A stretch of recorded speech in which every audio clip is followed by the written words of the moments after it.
నమస్తే అండి. ట్రంప్ని ఇరాన్ ఎర్రి పప్పని చేసి వదిలిపెడతా ఉంది. ఈరోజు ఇరాన్ ఏమంటుంది, మీరు మమ్మల్ని ఏం మేయగలరని డైరెక్ట్గా చెప్తా ఉంటే, మరో పక్క ఏం చెప్తుందంటే గ్రీన్లాండ్ ఏదైతే ఉందో దాన్ని ట్రంప్ లాక్కుంటాను అన్నాడు. వెనుజులా లాక్కున్నాడు కదా, సో ఆ మాదిరిగానే గ్రీన్లాండ్ని కూడా లాక్కుంటాను అంటున్నాడు. దీంతో ఇరాన్ ఒక ప్రకటన చేసిందనమాట, ట్రంప్ నుంచి గ్రీన్లాండ్ని రక్షిస్తాం. అది సంగతి. గ్రీన్లాండ్ స్వాధీనం చేసుకునేందుకు ఇటీవల అమెరికా అధ్యక్షుడు ట్రంప్ ప్రయత్నాలు చేసిన సంగతి తెలిసిందే. అయితే దీనిపై అమెరికా తాజాగా ఇరాన్ అధికారికంగా సంచలన వ్యాఖ్యలు చేశారు. ట్రంప్ నుంచి గ్రీన్లాండ్ను రక్షించేందుకు సిద్ధంగా ఉన్నామని తెలిపారు. గ్రీన్లాండ్ను అప్పగించాలని ట్రంప్ ముందుగా యూరోప్ను బెదిరించాడు. ఆ తర్వాత వాళ్ళని బతిమలాడి ఇప్పుడు దాన్ని స్వాధీనం చేసుకుంటారని బెదిరిస్తున్నాడు.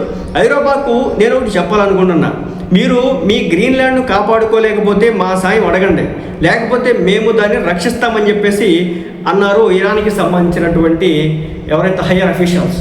ఏడాది స్టార్టింగ్లో ట్రంప్ గ్రీన్లాండ్ను స్వాధీనం చేసుకుంటామని చేసిన వ్యాఖ్యలు దుమారం అయితే రేపాయి. దీనిపై చర్చలు జరగాలని కూడా ఆయన అన్నారు. కానీ దీనికి డెన్మార్క్ ఒప్పుకోలేదు. ఎవరికీ గ్రీన్లాండ్ ఇచ్చేదే లేదని తేల్చి చెప్పింది. దీంతో ఎలాంటి ఒప్పందం జరగలేదు.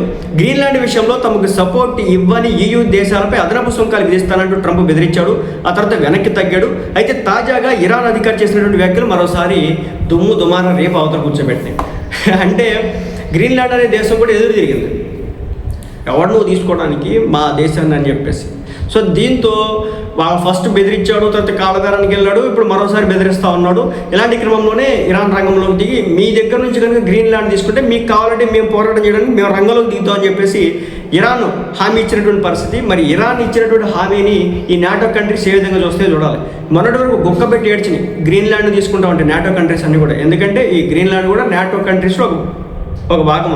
అలాంటి దేశాన్ని అంటే సొంత ఫ్రెండ్షిప్ కంట్రీస్నే ఈ విధంగా ఇబ్బంది పెడుతూ ఉన్నాడు ట్రంప్ అని చెప్పేసి ఈ విధంగా చేయడంతో ఇప్పుడు ఇరాన్ వచ్చేసి ఇలా మాట్లాడడంతో నాటో కంట్రీస్ అన్ని కూడా ఒక రకమైన ఆలోచనలో పడినటువంటి పరిస్థితి.